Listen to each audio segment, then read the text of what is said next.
Warren Buffett once said, "It is wise for investors to be fearful when others are greedy, and greedy when others are fearful." This statement is somewhat of a contrarian view on stock markets, and it relates directly to the price of an asset. When others are greedy, prices typically boil over and there may be some euphoria. And one may want to be a little cautious that they could be overpaying for an asset at that time. That could subsequently lead to poor future returns or worse, losses shortly after they made a buy. Now, when others are fearful, contrary to the feeling of that time, it may represent a good value or potential buying opportunity relative to future potential returns. And this is where it's important to understand that past performance does not mean the future will be repeated in the same way. See, as humans, we have two major weaknesses that markets love to mess with them. If you can turn those two weaknesses into strengths, you'll have done about 80% of the work to becoming a smart guy investor. And that first weakness to know about, and it's the one you can't avoid, unfortunately, it's that we're mammals. And just like you learned in third grade, mammals love to congregate in like-minded groups, and they love to mimic behavior. In humans, this can lead to things like mob mentality or hoarding during a pandemic, or what observers of markets like to call the animal spirits, or even greater fool theory. These are all things that cause people to take risks just because everyone else around them is, not because it makes sense. This is also the source of FOMO, or where fear of missing out likes to hang around, and give our minds all kinds of a hard time with phrases like, "Ah, man, you should have just done this," or "You could have made this if you would have done this," or "Look at Joe, he's killing it, what's wrong with you?" And all of a sudden, the internal talk in your head starts to sound like an affectionate Jewish mother talking to her son over dinner. So the second weakness falls in the realm of cognitive bias. And we humans, we tend to think or believe that if something has been doing the same thing or a very similar thing for a certain period of time, that behavior will continue, like it's on a straight timeline of continuum or a straight trajectory. Now, even though through our own life experiences, we know that there are cycles to life, there's ebbs and flows, our cognitive bias will put blinders on those experiences and fool us into acting out of our bias. This, combined with FOMO, is really the leading cause to buying at the highs and selling at the lows.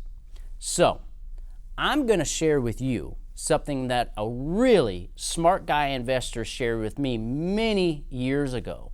It has been the single most valuable tool that I've kept in mind when making smart guy investment decisions.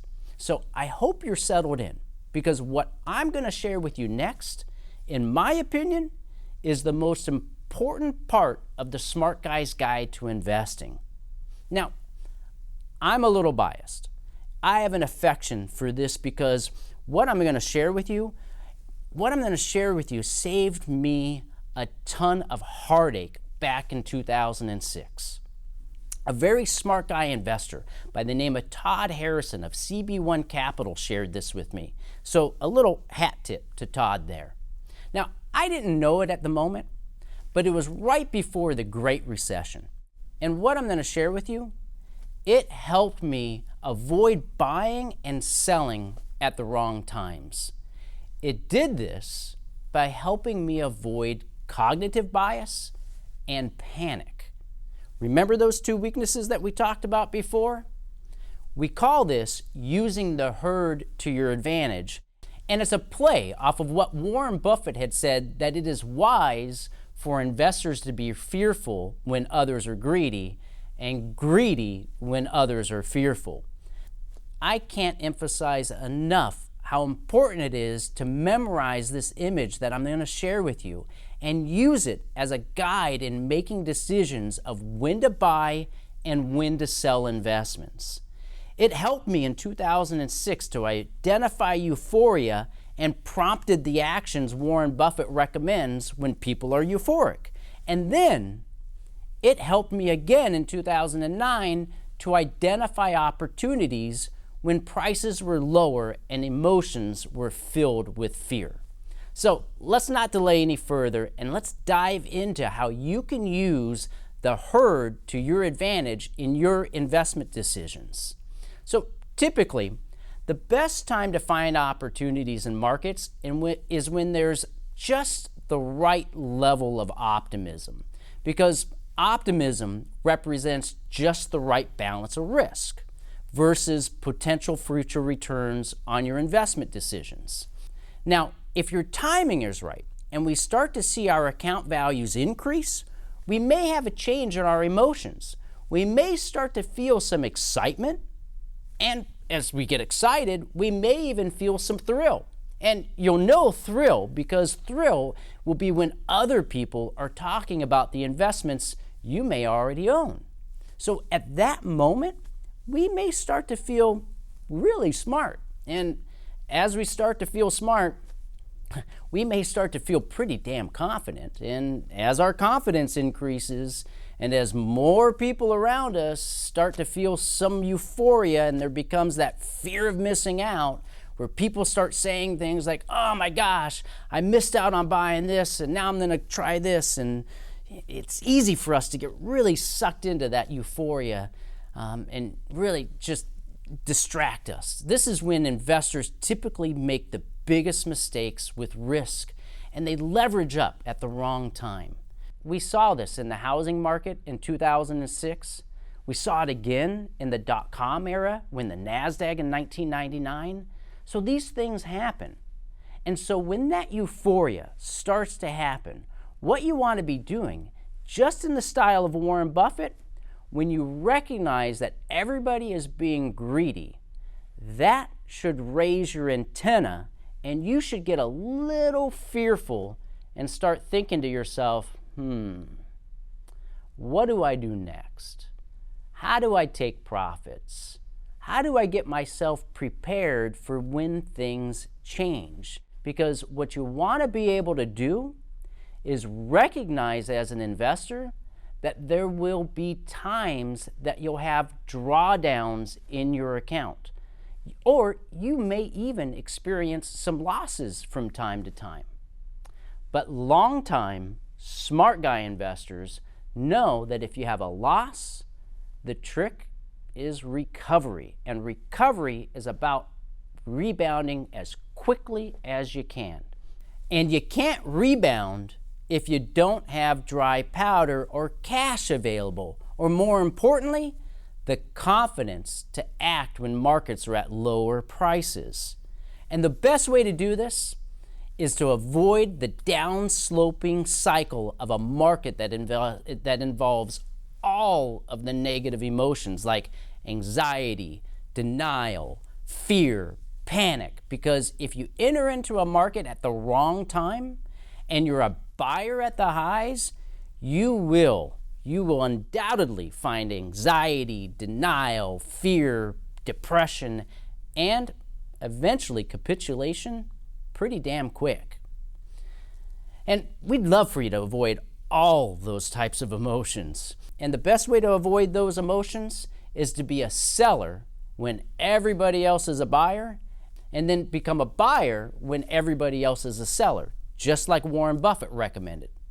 So when there's despondency out there, when there's depression, when all your friends are saying to you, oh my God, I just lost so much money, I'll never do that again. Or things like, investing stinks, XYZ investment or XYZ market, I'm never going near that thing. That's when you know you should be looking for bargains to take advantage of. And when you hear the press start talking about things in the future, like it's spring in the future, like green shoots are coming through the ground, then you know you're at a point of relief and optimism is around the corner, and this whole process will wash, rinse, and repeat. So keep in mind, as an investor, you can find all kinds of tools, technical analysis tools, that will help you identify where markets are or even an asset may be within this cycle. And if you'd like help with that, visit our website and check out our resources page where you can look over our shoulder at the tools that we're using to help guide us in our Smart Guy portfolios. So, I'm going to run through this one last time so you can now use it in your life with some action steps to be able to figure out where there is maximum opportunity versus maximum risk. So, like I mentioned, we start off with optimism. And as things increase and you identify that there's excitement starting to happen and then possibly thrill, remember, thrill is going to be when your friends are talking about all the things that you already own. If that starts to happen, that's when you want to start to make a list. You want to start to make a list of the things you're interested in selling. And you want to start thinking about how you're going to do that.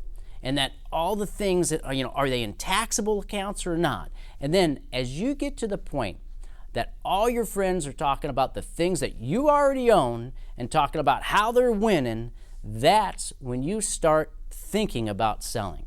And you start acting before the anxiety starts to hit markets. And as markets start to change and move into denial and fear, hopefully you will already have made the decisions to harvest gains and start collecting cash. And then at that point, as you start to see fear and desperation come in, and people who were always used to buying the dip getting scared out of the market because it doesn't work anymore, that's when you create a list of things that you want to buy. And when you start to see panic in the markets, that's when you start to think about how you're going to act.